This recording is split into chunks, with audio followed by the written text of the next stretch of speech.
Great. So we are now going to hear from Mr. Daniel Chertok, who is a senior data scientist at Northshore University Health Systems in the north suburbs of Chicago. He's going to be talking about implementing CAPE, which stands for Clinical Analytics Predictive Engine, from concepts to workflows. Please hold questions to the end. And yeah, let's give it up for Daniel. Well, thank you, Miriam. Well, sounds like we have everything working with the sound. Well, thank you for coming. I see some familiar faces, so I'm guessing that promises made during last night's dinner were actually fulfilled and weren't a result of the of an open bar essentially.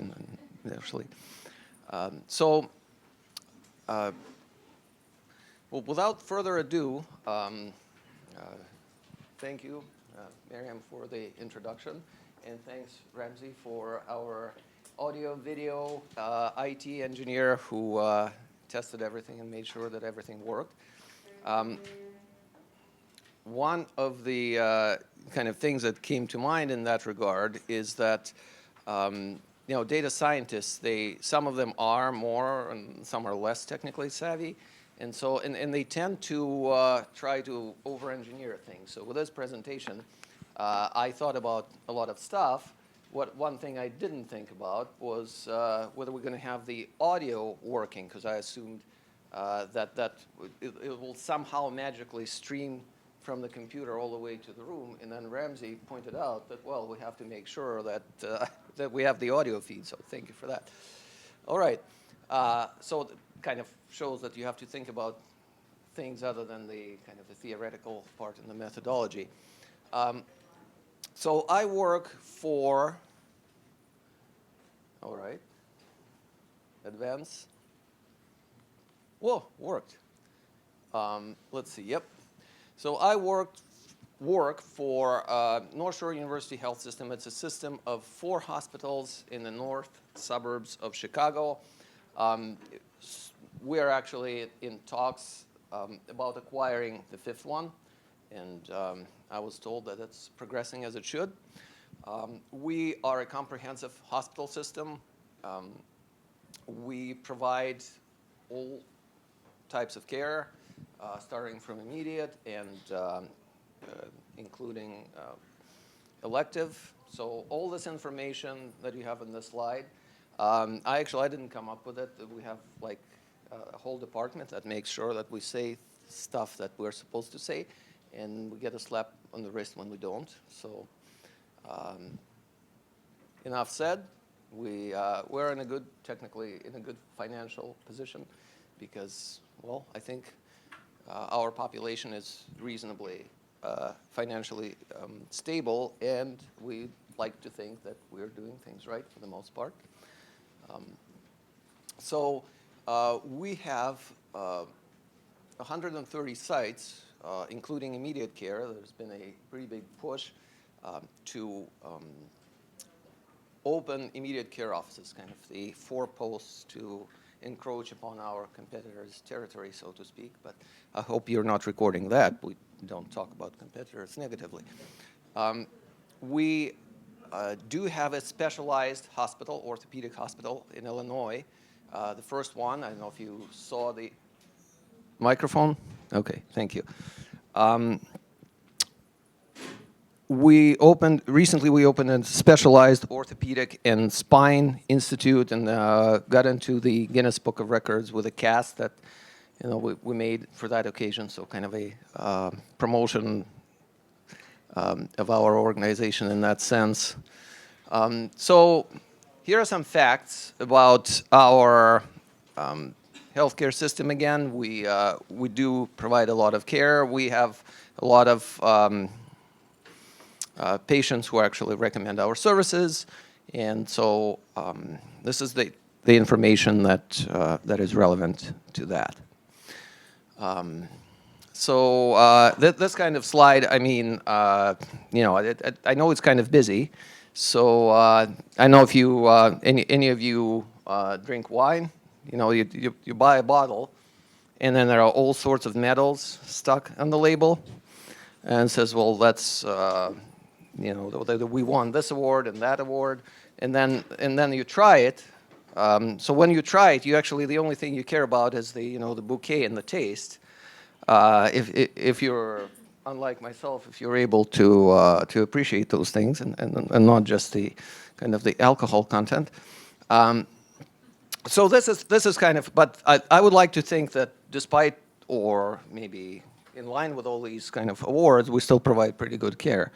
In many instances, our mortality, in-hospital mortality, I believe, is below national average. So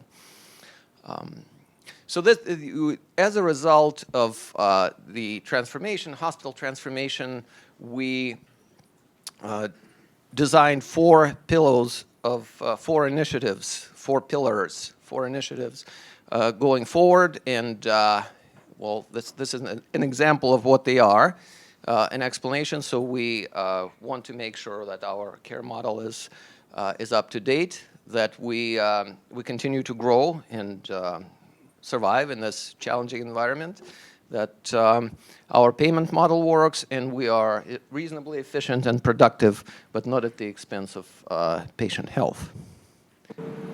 All right, so let's see the video. Nessie? Hey, kid. Kobe Bryant?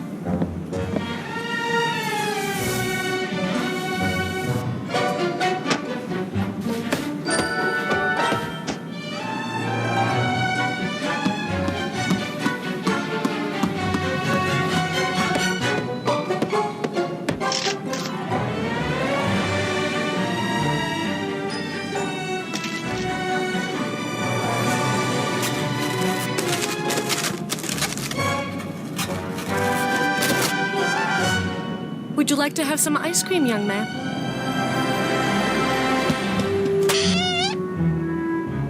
Ice cream? Sí. So, so for full disclosure, I do not work or receive any remuneration from Turkish Airlines. I did not go to school with Lionel Messi or Kobe Bryant. So this is the whole purpose of this kind of illustration is, well, this is like, I think this boy is kind of our, hospital administration, and, Kobe Bryant, Lionel Messi, that's, there are different types of vendors or maybe data science team who are offering all sorts of little trinkets to grab the attention. All right, so let's talk. Enough of all this shenanigans. Let's talk about the substance here. So CAPE, Clinical Analytics Predictive Engine. That's an initiative that started actually 2, I believe, years ago with our new Chief Quality and Transformation Officer who did have faith in data science and decided to start providing care based on modeling. Now, to be fair, she was not the first person, but she provided a lot of support, and she kind of pushed this whole thing forward. So what is this thing? Why did I put all these pictures up there? Like, of course, the right answer would be to mask with all sorts of stupid jokes the lack of of substance. Well, it's not entirely true. So the allegory here is the move from descriptive to predictive to prescriptive analytics, right? So and the gentleman over there in the background, he's lighting up his cigar with a $100 bill. Because that's kind of where all the money is going. So he must be a data scientist, I think. So, well, easier said than done. Everybody has this slide in different forms, but what does this really mean? So, well, let's get started on that. All right. So we want to write a model, right? We not just write a model. We want to create a framework. We want to be the biggest and the best in data science. We want to provide excellent care. And one of kind of the most natural places to start would be, well, what do we predict? What are we going to do? The illustrations on the left are, can anybody guess what that means? Top line, anyone? Right. Hooked up to the machine, so it's in hospital mortality, right? This one, out of hospital. And this one is readmission. This is not how we treat our patients, by the way. So, well, you know, the idea is about as new as Da Vinci's drawings. You know, the logistic regression has been around for years. So, so let's at least have a plan. As they say, it's better to have a bad plan than no plan at all. So, oh, that, I guess, is an illustration. All right, so now that we know what we want to do, here's a dream, right? Icarus, flying. We want to improve patient care. We want to reduce expenses. We want to increase patient loyalty. Duh. Okay, well, yawn. Does anybody know what this is? Close enough for government work. This is Zhukovsky's airfoil, for those who are familiar with hydrodynamics. It is deceptively simple formula, but it does actually, it's a thing of beauty if you actually calculate all the distributions of the flow. So we want to, in other words, we want to go from a dream to something that we can actually implement, something tangible. So we need to define our outcomes, predict our outcomes. Okay, so we predict something. So everyone, I can tell you, everyone in this room is going to die, right? So, well, now what? AUC of 1.0. We have to be able to do something about it, right?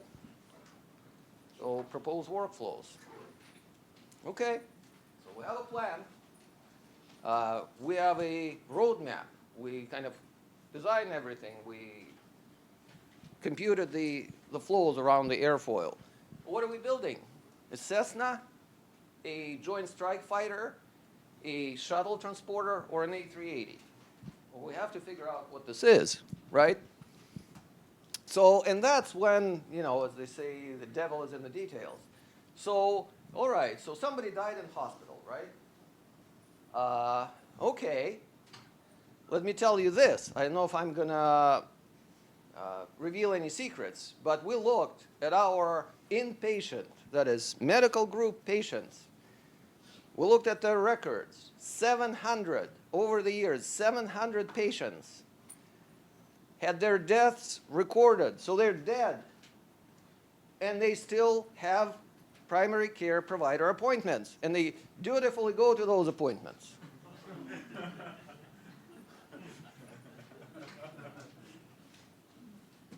Right there at the top. Yeah, we have an exception table, all right, somewhere. Somebody has it in their sandbox, an exception table. That person leaves. We're back to square one. Readmission. How many here are physicians or kind of clinically trained people? Whoa, quite a few. So that is not, okay, so readmitted. For what reason? Why? When? Does it count against the quota? Death within, that's my favorite. Death within 180 days after discharge. We'll get to that point. I can't remember if I have a slide.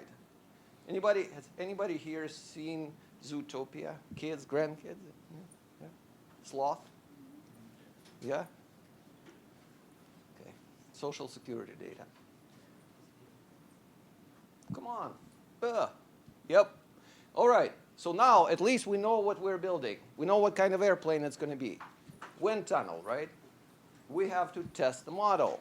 What is it that we're going to put into that model to make sure that the model works?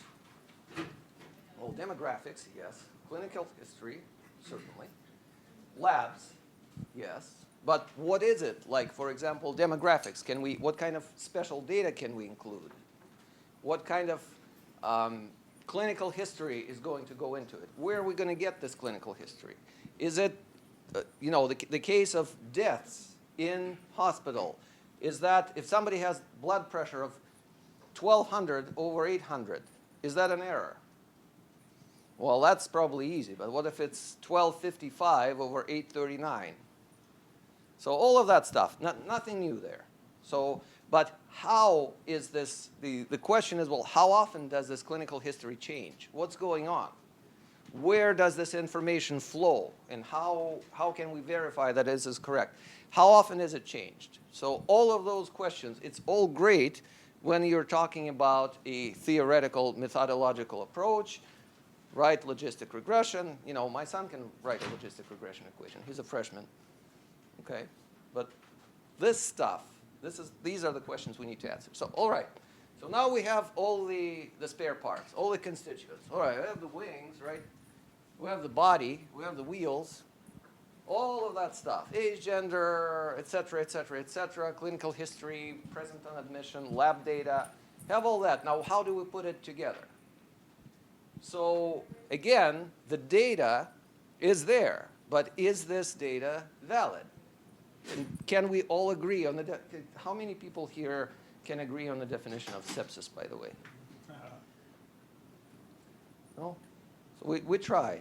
It took my 10 hospitals a year to all come to one definition. Only a year? You guys are good. I should get you a business card. All right, what is this? Anybody? That was my answer. Hmm? That was my answer. Almost. This is turbulent flow, right? In the ideal hydrodynamic flow, everything, all the lines are straight, right? Everything flows beautifully around the airfoil. No. But if you are using the system in real time, it's not going to work. So labs, so there's another anecdote.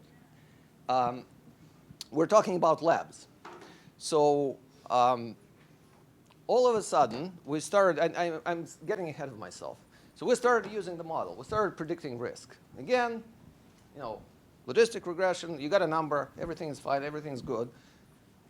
We get a call from our practitioners. Why is this patient flagged as high risk? We looked at the data. Oh, the patient is 52 years old. They are at risk of dying in hospital.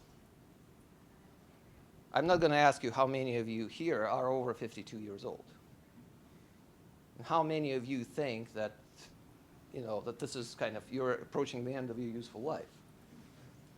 Well, it turned out that the models that we have, they rely on lab data. But the lab data is not available. And when the data is not available, we impute it as 0. And when we impute it as 0, age becomes the single most important mortality factor. Surprise. And that's why our patients are flagged. So then you have to go back and figure out when that data becomes available so that you can adjust your time point and put in a condition correctly.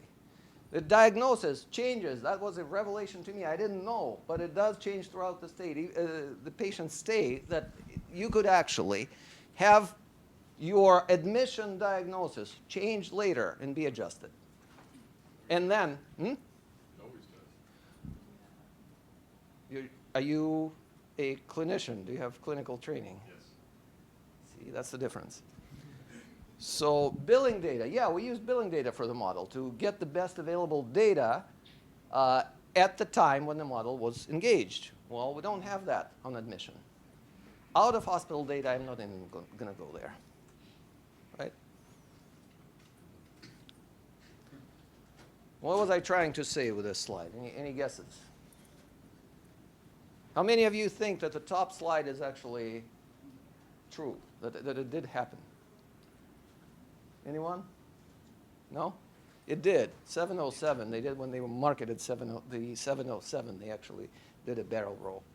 So, and the bottom is the thrust reversal, right? So, okay, just to set it up. So, but now we developed our model. We have our logistic regression, we have our score. Now we're giving it to clinicians. They're going to start using it. It's a new toy. They got a number. How about we start getting this number early on? we began with giving it to them 24 hours after the admission to the floor. How about we give it to them 2 hours after the admission? How about we start using it to assess the risk of patient not only dying in hospital, but let's say, for example, post-operative complications? And how about we start moving this patient through the system depending on their risk score?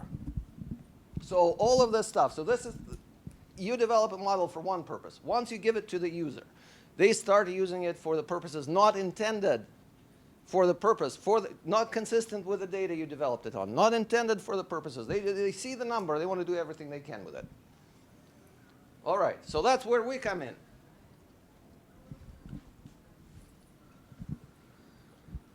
Historical data with real-time variables. It's not like you take the historical data and then you take whatever comes out of your EMR and then they match 1-to-1. We had almost fist fights. Should we impute it as 0? Should we impute it as mean? Should we impute it as something else? We ended up imputing it as 0 because that's what the physicians wanted. That told them that it is actually a missing piece of data. If you impute it as mean, there's no way to display that. At least we couldn't come up with a good way to do that. So now the model is there. How is it working? We need to validate it prospectively, right? We need to see how it actually performs in the wild. There you go.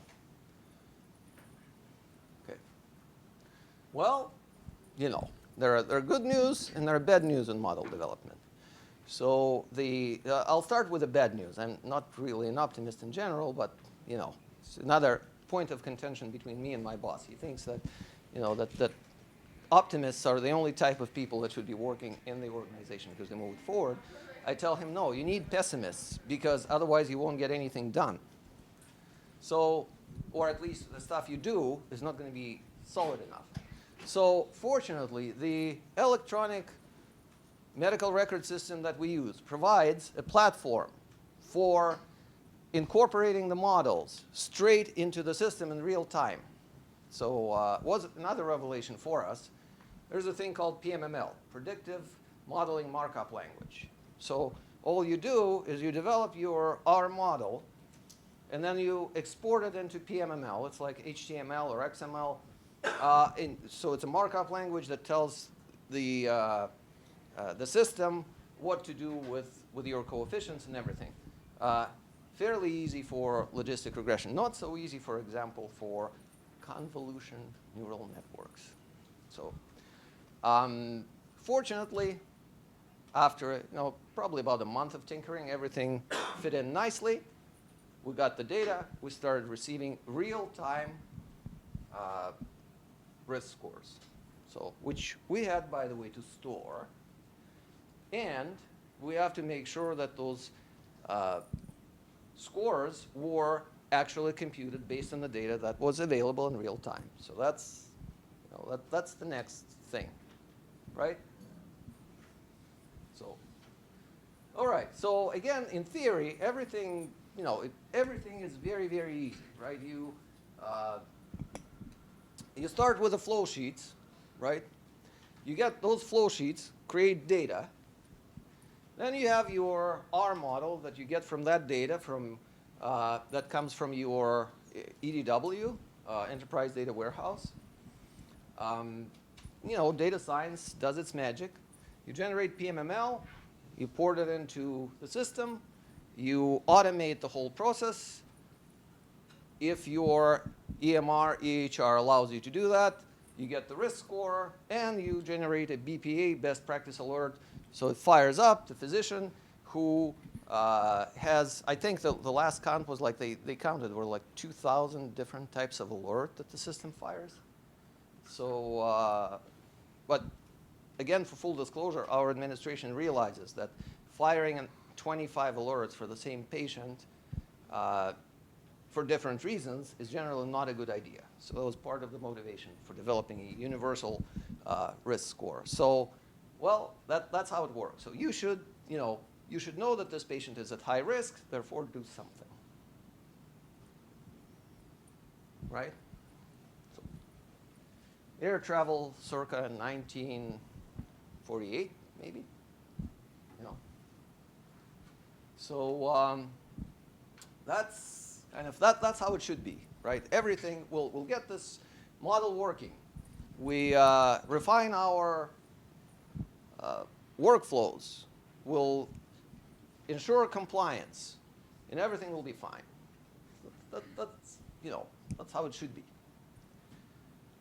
right? Now this guy, I think this guy actually knows how to fly the plane, right? Look at his expression here. So this must be a data scientist, or at least head of the clinical analytics department. So what it's all fine and well, but what are we sacrificing? Well, first of all, we have to determine, there's no such thing, at least in my world, as high PPV and high sensitivity at the same time. We don't get the AUC of 0.964. So we decided to go for sensitivity rather than PPV because our interventions are virtually free. So somebody, for example, picks up the phone and they contact the patient, or they assign a care navigator who kind of stays in touch with the patient and their family through time. And so we want to capture as many people as we can, as opposed to trying to accurately predict everybody who is going to have that disease or that condition.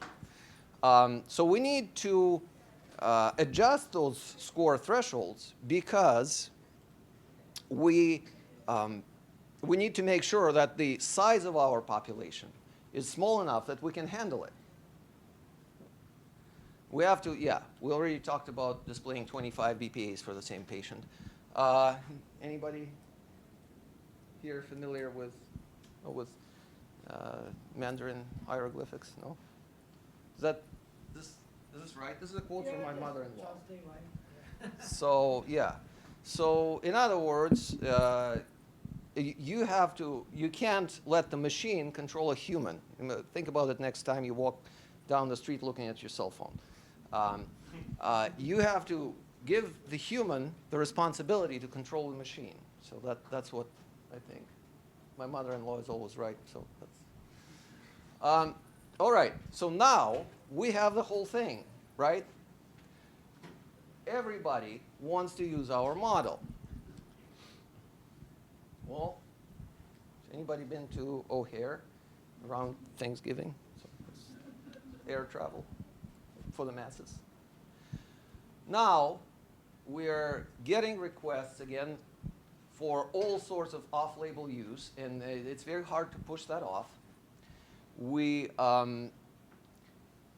are asked to modify our model based on operational considerations. We have unrealistic expectations in the field, and we're trying to analyze every possibility. Can anybody guess how this picture appeared here? No? This lady is about to say, I'm an actress, not a banker. So I'm a data scientist.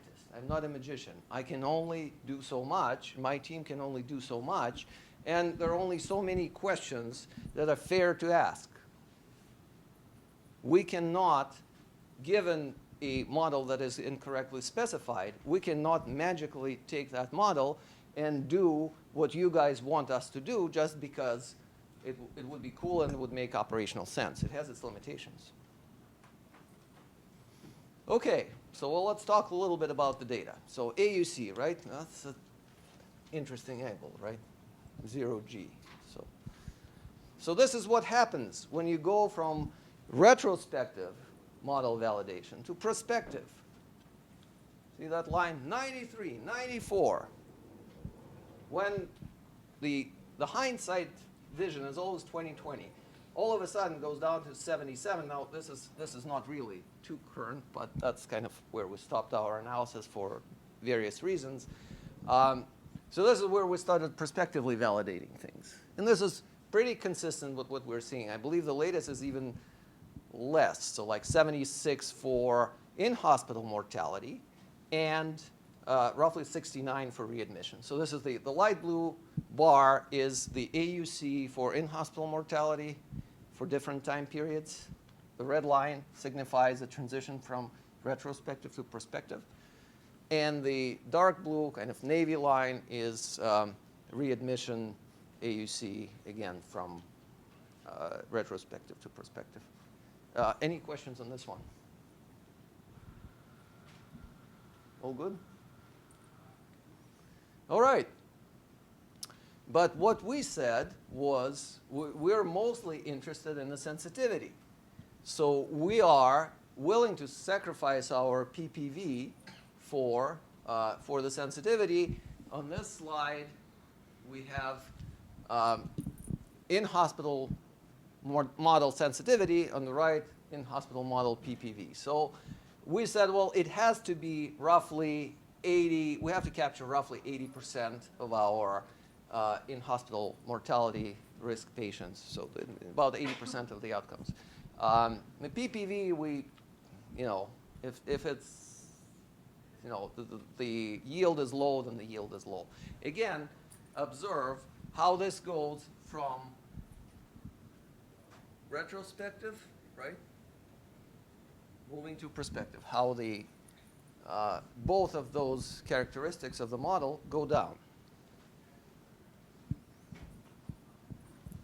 So this illustrates what happens. Now, you cannot talk about sensitivity in isolation. This is what happens when you select the top 50% of the patients. So you select 50% of the patients, you capture 73% of the outcomes. So the lift is 1.4. Can anybody tell me what's the maximum lift you can get under these conditions? 2, right? You can't have more than 1. Yeah.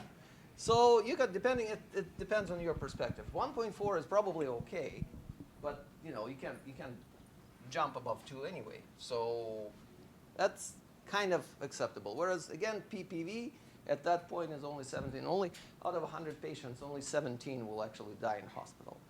But 73 will have an outcome,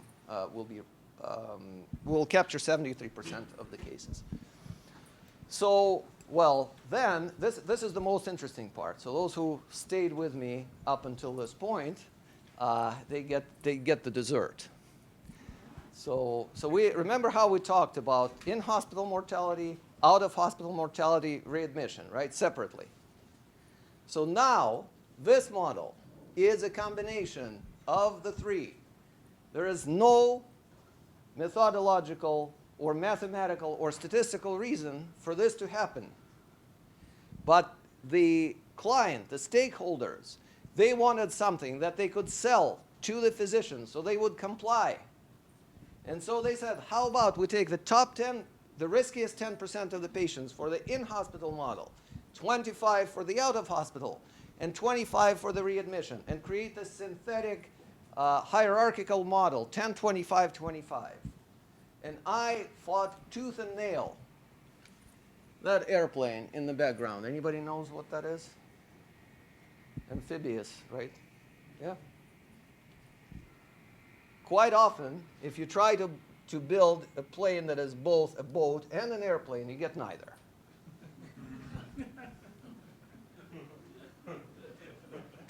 But the physicians don't work for us. It's the other way around. So we took that, we saluted, and executed. And this is a sensitivity. To my surprise, it's not that bad. It's 65, which is, I mean, no journal would publish that. But for practical purposes, it works. And for in-hospital, it's above 80, actually. So it's okay. All right. So I mentioned the lift. Right? This is this monstrous plane with 2 fuselages, 6 engines that I forgot who built that plane, but it actually does fly. So we're talking, so lift is a powerful thing. So we're talking about, I know it's hard to read, but I'm going to read it out for you. So this graph, this is not the traditional AUC graph inverted. This is the proportion of the population on the x-axis that we select. This is the lift. So what percentage of the overall cases we select? In other words, we selected 50%. The lift here is 1.86. So that means that we're selecting 0.5 times 186 at that point.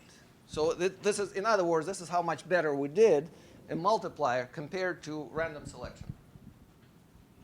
So this is in-hospital mortality. This is readmission. Readmission is not as impressive.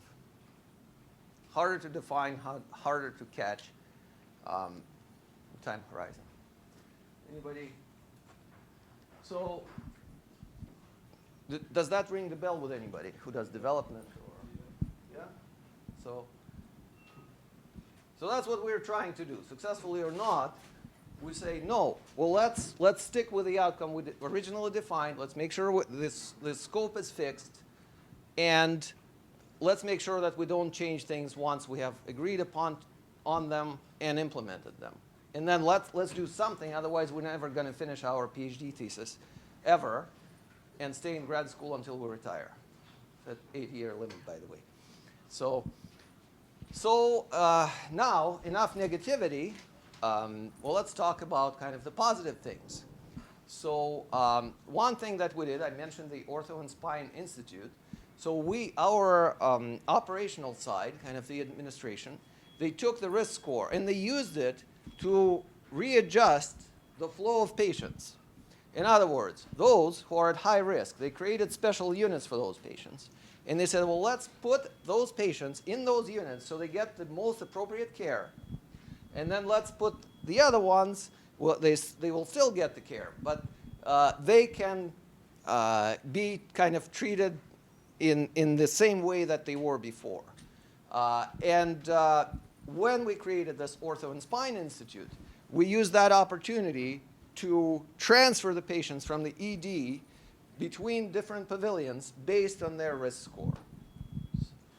As an aside, while we did that, we were able, because we had all the data, we were able to do scenario analysis. What happens if we transfer from pavilion A to pavilion B, as opposed to pavilion A to pavilion C? What's going to happen? So we played those things almost like traders, back-tested the strategy. That actually did help. So I think we avoided unnecessary expenses and some of the snafus along the way. So, and those are the questions that we asked ourselves. What's going to happen in the emergency department? What's going to happen in the ICU? How are we going to move them from one pavilion to another? And what kind of interventions are we going to propose? Med to bed, by the way, is when a patient receives their medication before discharge. They deliver those medications to them, and they say, take it. So that it does prevent readmissions. We checked. Care navigation is when you assign a special person like a social worker who walks the patient and their family through as they progress throughout their stay. Sadly, if let's say the probability of in-hospital mortality is high, then they potentially could start an end-of-life conversation. All right, so the model is there. And everything is stored, and everything is in the system. We have the specialized workflows. We have the interventions, or at least some of them, in place. We adjusted the thresholds to make sure we meet the capacity constraints. Now, we have a different challenge. We have to ensure compliance. And that, again, for those who are unfamiliar with that, it is not a straightforward thing, but that's nothing that a data science can do. We cannot stand there and tell the nurses, do this, do that. That's the operational part. And that actually does take a lot of kind of begging and bartering on the part of our administration. But the model is there, it works, so we can cut the cake, right? Oh, well, not. All right, but so everything is fine. We cut the cake. Everything is in place. But what is it?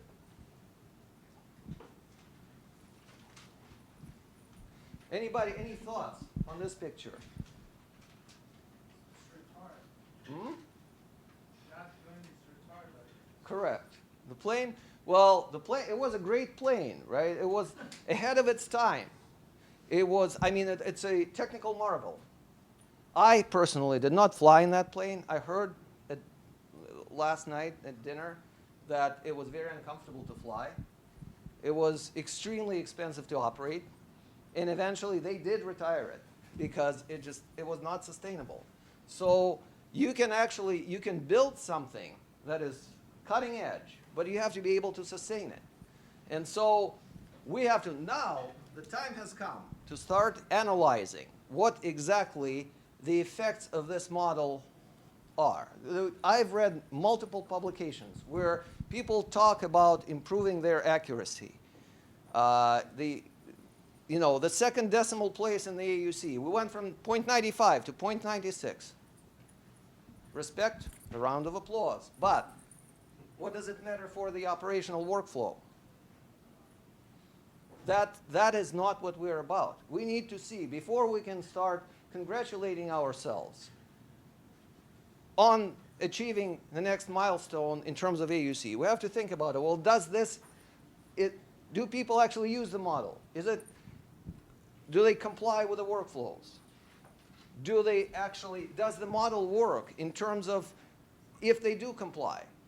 Is there a difference in the outcome? And if there is it because of the model, or maybe just the stars aligned in a different way? Right? I keep pressing the wrong button. All right, so let's see, but that's kind of, before we do that, well, let's take a look and marvel at the Epic. I guess I can mention their name. We use Epic. I just didn't want to kind of be a marketing agent for them, but that's their screen. That's our EMR. So this is, again, hard to see, but in this column we see mortality risk. In this column we see readmission risk. And in this column we see the out-of-hospital readmission risk. Red signifies that those are high-risk patients. So for those patients, an alert fires and the nurse sends them down the appropriate workflow. Some people, I guess, just never learn. All right, so this is an example. The names, again, as you may guess, are fictitious. So this is red. This is an alert, fired, actions taken. Right, so that's what the screen looks like. Then this is what the provider sees, right? Mortality risk, inpatient, readmission, 180 days. That one is red. So readmission, easy enough, med to bed, follow-up phone call, and so on and so forth, right? So now, in order to keep our stakeholders happy, this is the stuff that I didn't want to put in writing. So compliance. We're not certain to what extent our providers comply with the workflows that have been designed for them based on this model. Is the performance of the model? Fortunately, it seems like it's stable. There is no reason for the model to be stable if we keep, anybody plays any kind of sports, like I don't know, football, soccer, you move the goalpost, right? You decide that you're playing the game, and then you decide that you change the definition of an offside. That's unfortunately what we've seen. So we're trying to catch up in many instances with some of the changing operational definitions. We have to make sure we implement the updates very quickly, and then we test. So the idea, the Wright brothers, they were the ones who flew first because they could fail and iterate very quickly. Fail, try something new. Fail, try something new. Not because they did everything right the first time. So that's what we're trying to do. We're trying to provide fast turnaround. Expectations, limitations, enough said. This, actually, even though my performance review is behind me, I would like to flatter my manager up. That was his idea. I think it's brilliant. So instead of telling them this is the data that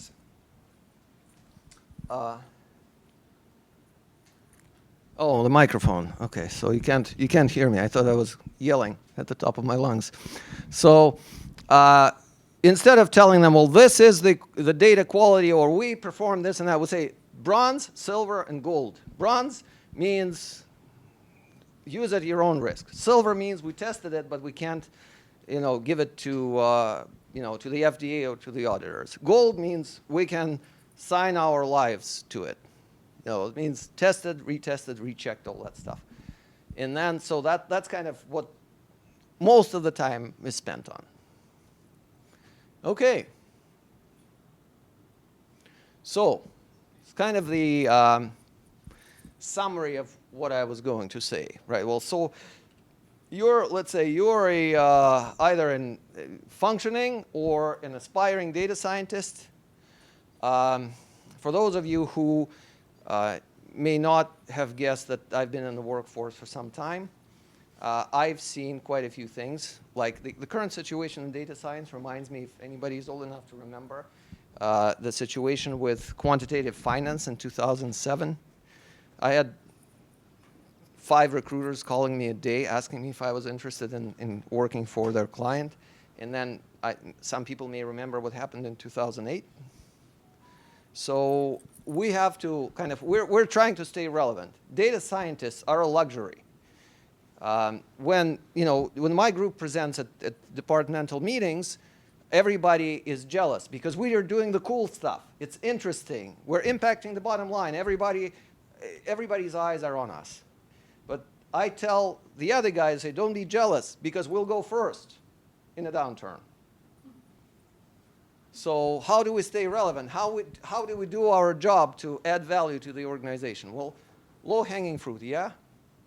That's, try to, instead of using the coolest algorithm, try to find the pain point and then do something with it. Again, a bad model is better than no model at all, infinitely better, generally.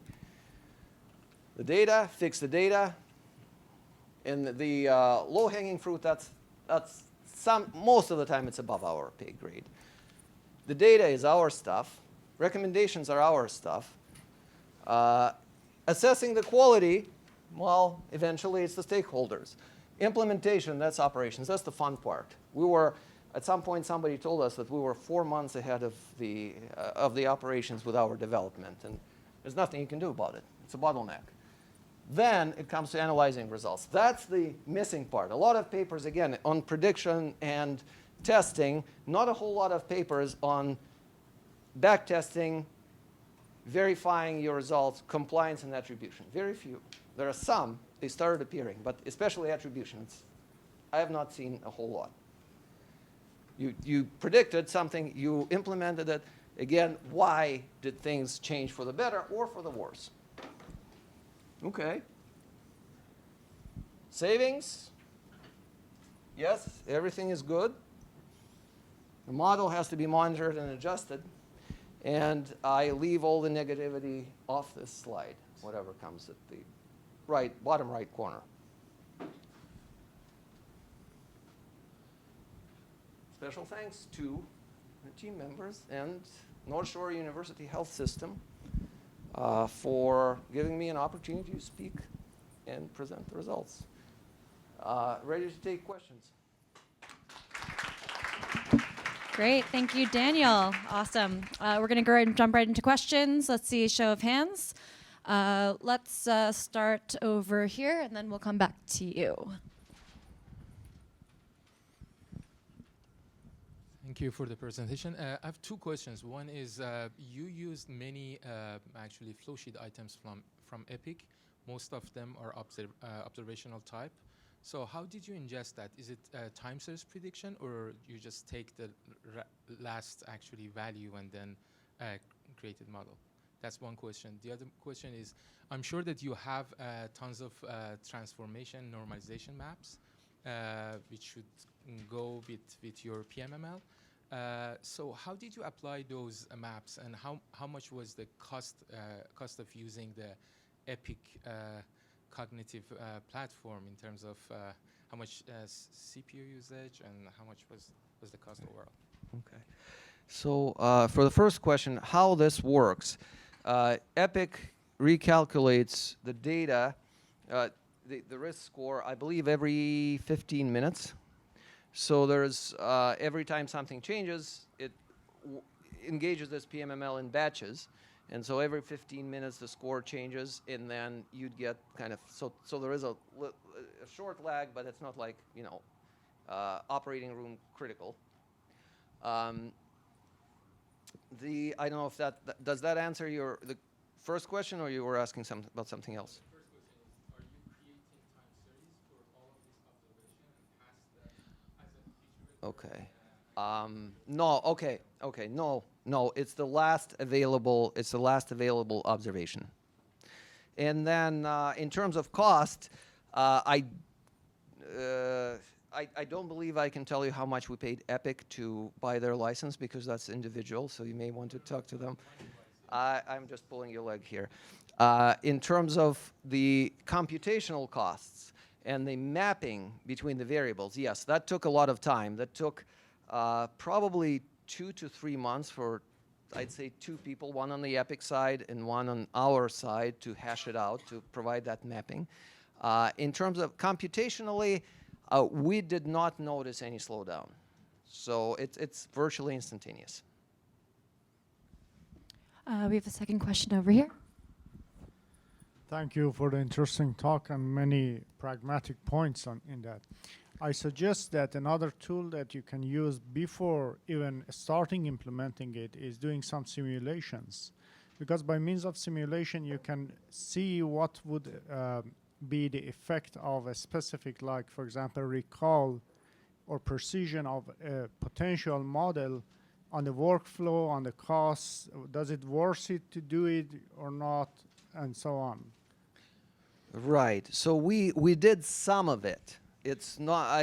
I'm pretty sure that you may be aware that this is easier said than done. I mean, we would love to do it, but the whole data collection and the kind of, you know, we would love to find out where Nurse Johnson is at this time, but we don't know. That data doesn't exist. So we try. For example, when we looked at our throughput, we did some simulation as to what if we take all of our patients with this acuity and we send them to Pavilion B, as opposed to splitting them between Pavilions A and C. So that we did. But there is, I think what you're talking about is of a higher order. So even before doing any modeling, going through all that pain of extracting variables and so on, assuming that, okay, I have a model with this level of accuracy, how much does it save me? How much cost is attributable to that? that, yes, that's a good point. It's not all about cost. A lot of it is about patient outcomes. And you can't, I mean, you know, that there are sources that do calculate the value of human life. I don't know if I necessarily accept those arguments. So this is not all about costs. There are operational costs, like you need to send a patient from Pavilion A to Pavilion C, as opposed to, for example, sending a physician, like hypothetically, strictly hypothetically, from Pavilion A to, or what are the savings associated with consolidating all patients of a certain type in a certain location.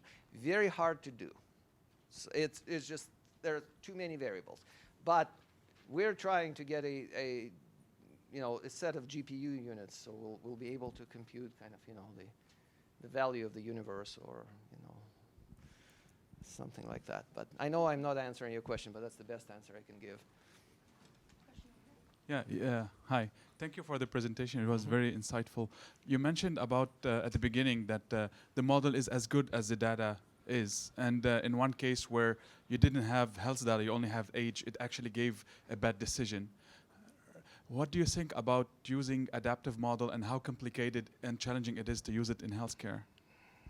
Adaptive model as in? Like, for example, when it gives a bad answer, the doctor can, trigger some, that this is a bad decision, and then the model will try to adapt. I see. Well, I think, again, I may be answering an approximately right question, but there is kind of, the idea is to iterate quickly and fail quickly. So this would be the ultimate, right? Yes. We can, the doctor sees that the model is wrong. Let's click on this button, recalculate the model with a different set of inputs. Yes, ultimately we would love to do that. We can't, at this point, we can't implement it, but it's a great idea. I think we would love to do that. Great. Next question over here. So I saw you've tackled mortality and readmission, and what else do you have a roadmap for additional use cases? My management does. That's there, and it's so long that I think if we get to implement all of it, we'll probably all of us retire at that place. I think that was then the second part of my question. What is that timeline for expanding beyond the use cases you highlighted here? Right. So we have several projects. Well, for the first, the most natural thing is to extend it to ambulatory. So that would be one part. We have something going on with inpatient complications, and that has been reasonably successful, but it should be published when it's done, and I invite you to follow kind of the publications. There's another model which potentially is in the pipeline, no-shows. That's also very popular. I don't know if we're going to write it ourselves or we're going to just turn on the Epic model and adjust it as needed. So we have, in terms of the outcomes, we have another iteration of we call it the ECART model, which I didn't cover here. It's the ICU admission, essentially, risk model, which we're hoping to also implement at some point. So we have a whole slew, but there are only so many of us, and so there's the queue is much longer than that slide with the airport. I think is indicative. We have time for one more question. Anybody? One last back here. So you mentioned validation and deployment. At one point, you showed about maybe 2 months worth of validation after a bunch of historical validation. And then at the end of the talk, you brought up an interesting issue of how do you validate a model where you're intervening, so you're undoing your own predictions.